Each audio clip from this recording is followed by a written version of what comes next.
റബ്ബേ എന്റെ ചെറുക്കനെ നേർക്ക് വെടി വെച്ച് കൊല്ലോ.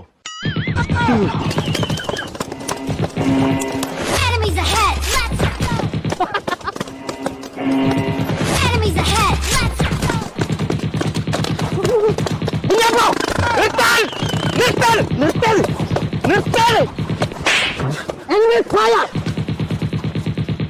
അറസ്റ്റ് ചെയ്യണ്ട, ഞാൻ എന്റെ ചെറുക്കനെ കൊണ്ടുപോകാൻ വന്നാണ്. My daddy, കൊമ്പങ്ങാട് Koya. Please about it. പിരിഞ്ഞു പോയി. പടച്ചോൻ കാത്തു.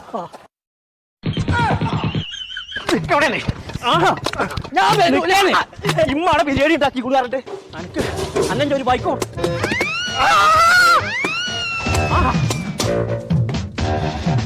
കുഞ്ഞാപ്പിനെ കണ്ടോ? തന്നോട് വെച്ചിട്ടല്ലേ കുതിരമ്മ കയറി കഴിച്ചിട്ടാക്കല്ലേ ഇതിന് ജീവല്ലേ